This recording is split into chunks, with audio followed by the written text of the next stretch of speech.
Hello, good afternoon. स्वागत है आप सभी का। आप देख रहे हैं cricket predictor sponsored by one x bat and वेमे की इंफ्रा डेली एनसीआर में हूं आपके साथ सुजाता। और भारत और इंग्लैंड के बीच एंडरसन तेंदुलकर ट्रॉफी के 5वें टेस्ट का 5वां यानी आखिरी और निर्णायक दिन है। ये ऐतिहासिक दिन है क्योंकि 5वें दिन पर यह जो पूरा मुकाबला है वो बेहद थ्रिलिंग एंड की तरफ बढ़ता जा रहा है। और अब इंग्लैंड को जीत के लिए चाहिए सिर्फ 35 रन और भारत को चाहिए सिर्फ 4 विकेट। सवाल यह है कि क्या शुभमन गिल अपनी कप्तानी में इतिहास रचेंगे या फिर इंग्लैंड की बल्लेबाजी एक बार फिर भारत के सपनों को तोड़ देगी। बहुत सारे रिकॉर्ड जो हैं वो हमने देखे हैं। इंग्लैंड इस वक्त 339 रन बना चुका है 6 विकेट के नुकसान पर। जरूरत उसे सिर्फ 35 रनों की है। और आज क्योंकि आखिरी दिन है 5वीं सीरीज 5वें टेस्ट का 5वां दिन है, तो इसलिए जो रिकॉर्ड बने हैं उसका जिक्र करना भी बहुत जरूरी है। सबसे पहले आपको बता दें कि अब तक 14 बार 300 प्लस का स्कोर बना है। जो एशेज 1928-29 के दौरान ऐसा हुआ था, ये उसकी बराबरी इस सीरीज ने कर ली है। तो आप इंटेंसिटी समझ सकते हैं इस सीरीज की, ये जबरदस्त बात हुई है। इसके अलावा भारत के खिलाफ सबसे बड़ी चौथी पारी की साझेदारी टॉप 5 में हम 2025 में 2 जोड़ियां शामिल हो गई हैं। रूट और ब्रूक 195 रन और क्रोली और डकेट 188 रनों के साथ। बल्लेबाजों का जलवा जो है वो जाहिर तौर पर रहा है, इस पूरी सीरीज में डोमिनेट किया है। शुभमन गिल सबसे आगे हैं, लीड कर रहे हैं 754 रनों के साथ। उनके पीछे है केएल राहुल 532 और जो रूट 530 रन बना चुके हैं। अगर हम तीसरी बार एक सीरीज में भारत के खिलाफ 500 रन बनाने की बात करते हैं तो जो रूट ने कारनामा कर दिया है। और भारत के 3 कप्तानों के खिलाफ शुभमन गिल लेटेस्ट है। इससे पहले महेंद्र सिंह धोनी और विराट कोहली के खिलाफ भी 2021 में वो 500 प्लस का स्कोर कर चुके हैं। अगर हम रूट के नाम पर भारत के खिलाफ घरेलू टेस्ट में सबसे ज्यादा 50 प्लस स्कोर हो चुके हैं, 16 बार वो ऐसा करने में कामयाब रहे हैं। गेंदबाजों की बात करें तो 20 विकेट लेने में कामयाब रहे मोहम्मद सिराज। उनके पीछे है जोश टोंग 19 विकेट्स के साथ। बेन स्टोक भी 17 विकेट ले चुके हैं। बुमराह 14 विकेट के साथ उन्होंने खत्म किया है क्योंकि सिर्फ 3 टेस्ट उन्होंने खेले थे। दरअसल बारिश की वजह से ये इंतजार बढ़ गया है, वरना चौथे दिन ही तीसरे सेशन में ये मैच नतीजे में बदल सकता था, लेकिन इंतजार अब बढ़ गया है। आखिरी दिन ये तय होगा कि आखिरी मुकाबले को जीतकर इंग्लैंड इस सीरीज को अपने नाम कर लेगा या फिर भारत इस टेस्ट मैच को जीतकर ड्रॉ पर खत्म करेगा, क्योंकि 4 विकेट चाहिए भारत को और इंग्लैंड को चाहिए 35 रन। सबसे बड़ा सवाल यह है इंग्लैंड के खिलाफ क्या अब भी भारत बाजी को पलट सकता है। कौन कौन सी गलतियां हुई, क्या क्या पॉजिटिव रहा, इस पे हम डिटेल में बात करेंगे। और क्योंकि ये अब कुछ ही ओवर्स का खेल है, 5वें दिन खेल जरूर होगा लेकिन वो कुछ ही ओवर्स का होगा, तो पूरी दोनों तरफ से पूरा जोर लगाना होगा। हम बात करते हैं इस पर डिटेल में। मेरे साथ स्टूडियो में मौजूद है बेहद खास मेहमान 1983 वर्ल्ड कप विजेता टीम के सदस्य मदन लाल जी इस वक्त मेरे साथ मौजूद है। मदन लाल जी, बहुत बहुत स्वागत है आपका। Thank you very much. Sir देखिए, बड़ा सवाल यही है कि 5वें दिन तक आखिरकार ये मुकाबला पहुंच ही गया है। इंग्लैंड को चाहिए 35 रन, भारत को 4 विकेट। वोक्स करेंगे बैटिंग नहीं करेंगे अभी ये तय नहीं है, लेकिन ये जो रोमांचक मुकाबला अब देखने को मिल रहा है 5वें दिन, फिलहाल किसका पलड़ा भारी आपको नजर आता है? देखिए, हम तो सोच रहे थे कि मैच जो है कल ही खत्म हो जाएगा, बट रोमांचक तो हो चुका है, इसमें कोई दो राय नहीं है। और प्रेडिक्ट करना थोड़ा सा मुश्किल लग रहा है, बट ये है कि 35 रन कोई ज़्यादा रन नहीं होते और 4 विकेट भी कोई ज़्यादा नहीं है, क्योंकि आपको 2-3 बॉल ही चाहिए आउट करने के। 1-2 मेन जो खिलाड़ी अभी बैटिंग कर रहे हैं, अगर वो आउट कर लेते हैं इंडियन टीम तो प्रेशर बढ़ जाएगा। ऐसे ही वर्षा अगर इनके 2 जो खिलाड़ी बैटिंग कर रहे हैं तो वो अगर 10-15 रन बना लेते तो फिर मैच उनके यहाँ पलने में चला जाएगा। बट अगर आपने मेरे से जो पूछा, मैं समझता हूँ कि अभी भी मैच जो है भारत जीत सकता है। 50-50 का जो आप लेके चलें, क्योंकि आप 50-50 मान रहे हैं अभी? हाँ, मैं तो 50-50 मान रहा हूँ, क्योंकि लाइक ऐसा भी माना गया है कि जिसके हाथ में बैट है उसके ज्यादा चांसेस होते हैं। और स्टिल आपको 1 विकेट ही चाहिए कई बार, 1 विकेट से भी प्रेशर बहुत ज्यादा बढ़ता है। बिल्कुल, और बेसबॉल और 2020 का दौर चल रहा है, इसलिए जाहिर तौर पर दबाव जो है वो बॉलर्स पर होता है। लेकिन एक और बात है, अभी सिर्फ 22 गेंदों बाद नई बॉल जो है वो मिल जाएगी, यानी बॉल चेंज हो जाएगी। आपको लगता है अमरनाथ जी कि यही दरअसल एक क्रूशियल मौका होगा, यहाँ अगर फायदा मिल गया तो मैच पलट सकता है भारत? देखिए दैट 22 बॉलों में आप कितने रन देते हैं। अगर 22 बॉलों में आपने 10-15 रन दे दिए तो उनके पास तो सिर्फ 15-20 रन रह जाएंगे, तो वो रन बनाना उनके लिए इतना ज़्यादा मुश्किल नहीं होगा। बट डेफिनेटली अगर इतने ज़्यादा रन नहीं देते, 5-6 रन देते हैं 22 बॉलों में, तो नया गेंद हो सकता है कि काफ़ी इफेक्टिव हो। और एक और एडवांटेज इंग्लैंड को होगा क्योंकि उन्होंने आज जब सुबह आएंगे वो हैवी रोलर लेंगे, हैवी रोलर से और ज़्यादा विकेट को जो है फ्लैट कर देंगे। जैसे कल आपने देखा है उन्होंने हैवी रोलर लिया और विकेट काफ़ी सीधा खेली है कल, तो उसकी वजह से भी उन्होंने रन भी बहुत बनाए। पर हमारी बॉलिंग भी बड़ी इतनी अच्छी बॉलिंग हमने नहीं की। लंच से टी तक बड़े रन हमने दिए हैं उस वक्त।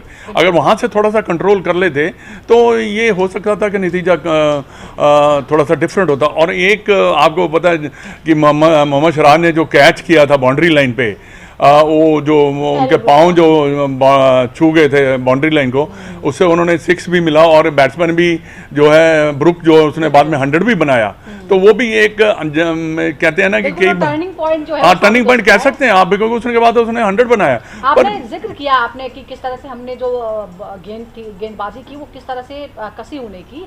स्कोर 106 था इंग्लैंड का, 3 विकेट गिर चुके थे ऑलरेडी। तब भारत मैच में वापसी कर रहा था, लेकिन उसके बाद रूट और ब्रूक ने जिस तरह से 195 की साझेदारी करती, आपको लगता है कि ये दिखाता है कि भारत की जो गेंदबाजी है वो उसमें कंसिस्टेंसी नहीं है। बिल्कुल, देखिए मतलब कुछ मोमेंट पे ऐसा होता है कि पार्टनरशिप गेंदबाजी करते हैं, उसके बाद कई बार बहुत बड़ी बात है, क्योंकि यही तो उनको इतनी नजदीक ले गए मैच जीतने, टेस्ट मैच जीतने के लिए। पर वहाँ पे ही मैं सबसे इम्पोर्टेंट बात ये भी है कि ये क्योंकि सीरीज डिसाइडर मैच है। अगर आप विकेट जसप्रीत बुमराह का ना होना, जसप्रीत बुमराह वर्कलोड मैनेजमेंट की वजह से 3 मैचेस खेले थे, हालांकि उनके एब्सेंस में शानदार गेंदबाजी मोहम्मद सिराज कर रहे हैं। लेकिन आपको लग रहा है कि एक सबसे बड़ा टर्निंग पॉइंट जो है वो इस मैदान पर जसप्रीत बुमराह का एब्सेंस है। ब्रुक्स और बेन डकट को आउट कर ले तो आपके टेस्ट मैच जीतने के ज्यादा चांसेस बनते हैं। हालांकि मोहम्मद सिराज ने बहुत अच्छा संभाला है, 20 विकेट उन्होंने लिए हैं और वो अब पिछले 15 सालों में सिर्फ 5वें ऐसे गेंदबाज बन गए जिन्होंने सेना देशों में 20 से ज्यादा विकेट हासिल किए हों। क्या आपको लगता है कि जसप्रीत चांसेस अभी हैं, लेकिन एक जो बात है जो शायद सबसे क्रूशियल हो सकती है, जसप्रीत बुमराह की गैर मौजूदगी। वर्कलोड मैनेजमेंट के चलते वो सिर्फ 3 टेस्ट खेले हैं, लेकिन उनकी गैर मौजूदगी में मोहम्मद सिराज ने शानदार गेंदबाजी की। क्या आपको लगता है कि ये एक सकारात्मक बात रही, या फिर आपको लगता है कि जसप्रीत बुमराह की जो एब्सेंस है दरअसल वही सबसे बड़ा खामियाजा होगा इस टेस्ट मैच में, जो बहुत ही 2 दिन बहुत ही फेवर जिसने किया है गेंदबाजों को? डेफिनेटली बहुत बड़ा खामियाजा होगा, क्योंकि जसप्रीत को खेलना चाहिए था, क्योंकि ये क्रूशल टेस्ट मैच था सीरीज़ का, हमने सीरीज़ बराबर करनी थी। और देखिए वर्क लोड जो मैनेजमेंट कहते हैं, इसको भी देखना चाहिए था, टीम मैनेजमेंट को, कोच को। और देखिए अगर आपका टॉप क्लास बॉलर नहीं खेल रहा तो दूसरी टीम जो है थोड़ा सा उनके लिए आसानी हो जाती है। अगर वो खेल रहा होता तो ये मेरे को लगता है कि ये ऐसी नौबत भी नहीं आती।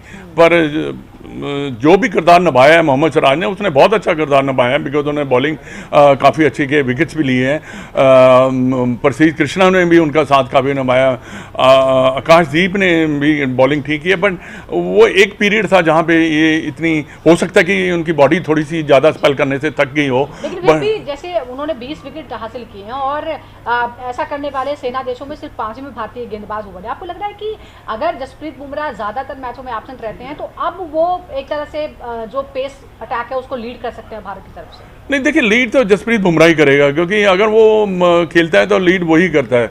बट जो प्रेजेंट खेल रहा है वो तो अगर विकेट लेगा तो वो वही फ्रंट लाइन बॉलर होगा। कैप्टन जो है या कोच जो है वो उसकी तरफ ही देखेगा। पर जसप्रीत बुमराह खेलने से ये हमें नुकसान हुआ है इस टेस्ट मैच में। मेरे विचार में तो अगर वो खेलते भी तो 4-4, 5-5 ओवर का स्पेल भी मरवा लेते हैं यहाँ पर, तो शायद स्थिति अलग ही होती। बिल्कुल, हमने पहले भी बात की थी कि वर्कलोड मैनेजमेंट के और भी तरीके हो सकते हैं, स्ट्रैटेजी उसके लिए हो सकती है कि आप कम स्पेल डाल सकते हैं, लेकिन क्योंकि ये डिसाइड करने वाला ये मैच था तो यहाँ पे जाहिर तौर पर ये खलेगा। लेकिन रविंद्र जडेजा की अगर हम बात करते हैं तो 581 रन उन्होंने इस सीरीज़ में बनाए हैं, लेकिन 10 पारियों में सिर्फ 7 विकेट लिए हैं। क्या आपको लगता है कि उनका एक गेंदबाज के रूप में बहुत ज़्यादा परफॉर्म ना करना भी इस सीरीज़ में खला है? नहीं, खला नहीं है मैं कह सकता हूँ, क्योंकि देखिए ये कंडीशन जो है स्पिनर को इतने ज़्यादा सूट नहीं करते। बाकी भी स्पिनर अगर देखें उनको भी इतने विकेट नहीं मिले, पर उन्होंने अपना किरदार जो निभाया है बैटिंग में, उन्होंने जो 5 की है वो उन्होंने हमेशा क्रूशल स्टेज पे आकर जो रन बनाए हैं, जो उसको रोल दिया गया है वो कर ही रहा है। जब वो बॉलिंग करते हैं तो रन नहीं देते, वो बैट्समैन को पकड़ के रखते हैं और उसमें विकेट भी वो निकालते हैं।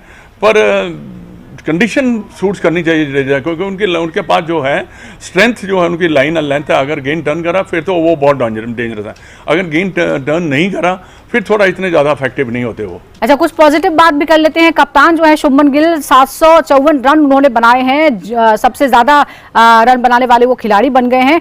क्या आपको लगता है कि हम इसे कह सकते हैं कि टेस्ट कप्तानी की शानदार शुरुआत है, इससे अच्छा नहीं हो सकता था?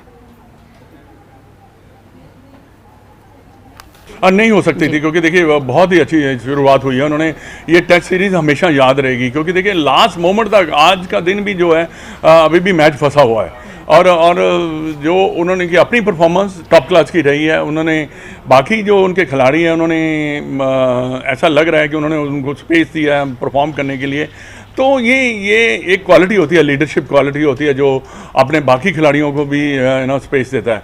तो अभी तक जो उन्होंने किया है तो मैं समझता कि टॉप क्लास ही है, क्योंकि एक युवा कैप्टन बना है तो उसको थोड़ा सा वक्त तो आपको देना पड़ेगा।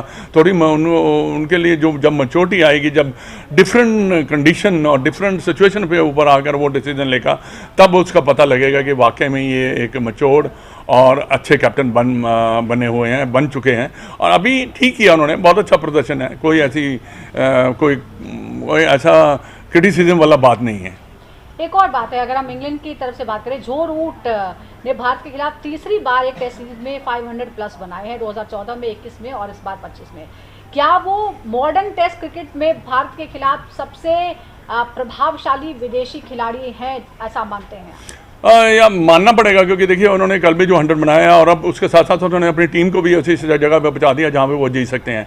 जो रूट का क्या है कि इसका लेवल ऑफ कंसंट्रेशन जो है, टेम्परामेंट बहुत ही अच्छा है। देखिए 10-15-20 रन के जब वो निकलता है तो आप ये समझ लीजिए कि वो 100 का आंकड़ा पार करेगा ही करेगा। ऐसे मैंने कई बार देखा है उनको ऐसे करते हुए, पर डेफिनेटली उन्होंने 2014 में, 2025 उन्होंने 500 रन से ज़्यादा रन बनाए। यही दर्शाता कि इंग्लैंड का वो टॉप क्लास और वर्ल्ड का बेस्ट बैट्समैन है वो।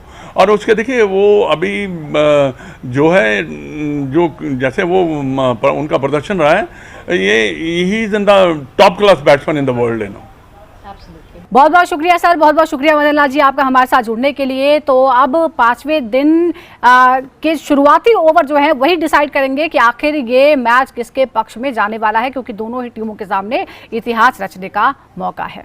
और इस वक्त आप हमारे साथ जुड़ गए हैं senior sports journalist taus Rizvi. Taus, बहुत बहुत स्वागत है आपका। सीरीज के 5वें मैच के 5वें दिन हम पहुंच गए हैं, हालांकि बारिश की वजह से ये पोस्टपोन हो गया 5वें दिन तक, वरना चौथे दिन ही डिसाइड हो जाता। लेकिन जो पॉजिटिव रहा है भारत के लिए, 3 भारतीय बल्लेबाज हैं, शुभमन गिल 754, राहुल 532 और जडेजा 516 उन्होंने बनाए हैं, यानी टॉप 5 स्कोरर में 3 भारतीय बल्लेबाज शामिल है। क्या ये दिखाता है कि भारत की जो बल्लेबाजी की गहराई है वो विदेशी परिस्थितियों में अब मजबूत हो रही है?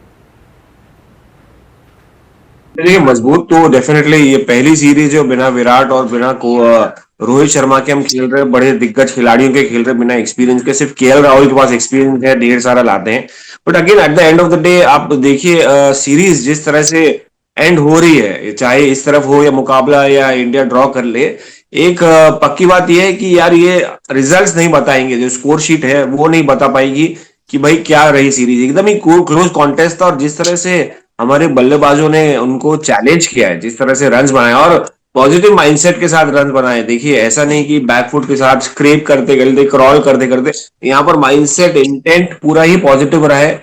और ये अच्छी सीख है इंटरनेशनल क्रिकेट के लिए और टीम इंडिया के लिए खुद ही, कि भाई ये लड़के जो है, यंगस्टर्स जो है, या एक न्यू जनरेशन वाले, जडेजा और केएल राहुल तो एक्सपीरियंस लेके आते हैं, बट डेफिनेटली वो भी T20 एरा के ही प्लेयर्स माने जाएंगे।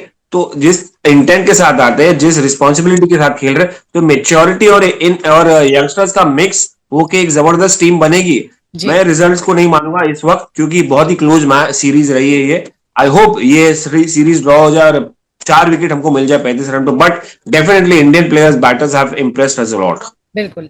एक और इंटरेस्टिंग स्टैट्स मेरे पास हैं, इस सीरीज में कुल 50 बार बल्लेबाजों ने 50 प्लस का स्कोर हासिल किया है। क्या आपको लगता है कि हाल के सालों में ये सबसे ज्यादा बैटर डोमिनेटेड सीरीज रही? डेफिनेटली इंग्लैंड के अगर हिसाब से देखेंगे कि भाई इंग्लैंड में कंडीशंस कैसे रहे, जेमी एंडरसन कितना इफेक्टिव रहते थे पहले जब खेल रहे थे, या स्टुअर्ट ब्रॉड, तो एक इम्पैक्ट रहता था यहाँ पर। और टॉप 5 की अगर आप बात करें, सचिन, सौरभ, राहुल द्रविड़, वीवीएस लक्ष्मण, और सबसे ज्यादा यहाँ पर टैलेंट और साथ साथ यंगस्टर्स के साथ इतना बैटिंग हैवी मुझे लगता नहीं है कि इतना कभी इतना इंप्रेसिव लगा है। मगर कहीं ना कहीं आप देखेंगे कि कंडीशंस भी है ना, जो पहले हुआ करते थे, पहले ग्रीन विकेट ज्यादा हुआ करती थी, यहाँ पर आपको 5वें टेस्ट में ग्रीन विकेट मिली है, कंडीशन धूप रहे हैं, फ्रेंडली बैटिंग फ्रेंडली रहे, तो उससे फर्क पड़ता है, बहुत ज्यादा फर्क पड़ता है। मगर जिस तरह से उन्होंने दिखाया है इंटेंट, कैप्टेंसी खास करके शुभमन गिल अपनी बल्लेबाजी पे ध्यान देते देते कप्तानी भी की है, तो यह बड़ी बात है। देखिए बहुत ज्यादा बिल्कुल, ये बड़ी बात impactful है, और बहुत दोनों ज्यादा तरफ से ही जो positive है वो रन बने हैं। और बहुत सारे क्रिकेट फैन इसीलिए कह रहे हैं कि दरअसल 5वें टेस्ट में हमें लग रहा है कि ये जो टेस्ट है वो वाकई इंग्लैंड में हो रहा है, जो कंडीशन और पिच की जो स्थिति हमने देखी है। एक और इंटरेस्टिंग फैक्ट है, अगर हम फर्क की बात करें, आखिरी टेस्ट में ऋषभ पंत की जो एब्सेंस है, आपको लग रहा है कि जिस तरह की वो फेयरलेस बल्लेबाजी करते हैं, जिस तरह से ग्राउंड में वो बाकी प्लेयर्स को मोटिवेटेड रखते हैं, इस मैच में जो कि डिसाइडर है उसमें उनकी कमी बहुत खल रही है। डेफिनेटली बहुत ज्यादा कमी खल रही है। आई मीन एटलीस्ट बहुत सारे लड़के, मतलब सिराज को एक अच्छा कॉम्बिनेशन मिल जाता पीछे, क्योंकि चौपी माइंड है, चौपी माउथ है ऋषभ पंत का। Apart from that definitely batting ability इतनी ग्रेट है, फेयर प्रेजेंट करते हैं ऑपोजिशन के माइंड में, जिस तरह से अटैक करते, तो काफी रन का फर्क पड़ जाता। मुझे लगता है 390 के आसपास बनते हैं, मुझे लगता है 450 बन जाता अगर ऋषभ पंत होते। बिल्कुल, लेकिन टीम ने जो है वो अपना बेस्ट देने की कोशिश की है और दिया भी है, और तमाम तरह के रिकॉर्ड के साथ ही वो देश लौटने वाली है। बहुत बहुत शुक्रिया आपका ताउसिस भी हमारे साथ जुड़ने के लिए।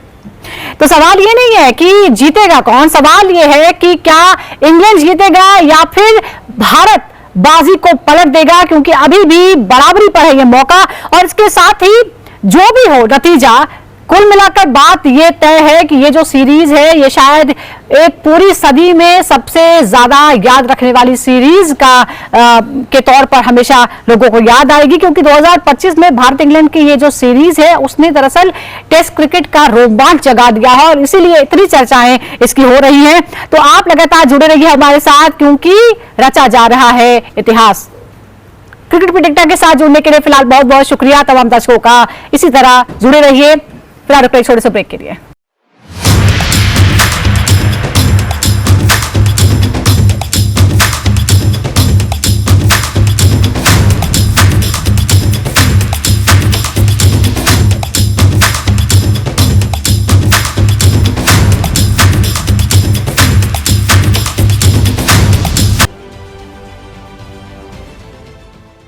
देश विदेशातील प्रत्येक घडामोडींचे लाईव्ह अपडेट मिळवण्यासाठी आता साम टीव्हीच्या सर्व सोशल मीडिया प्लॅटफॉर्मला लाईक, फॉलो आणि सबस्क्राईब करा। तसंच सर्व नोटिफिकेशनसाठी बेल आयकॉन प्रेस करायला विसरू नका।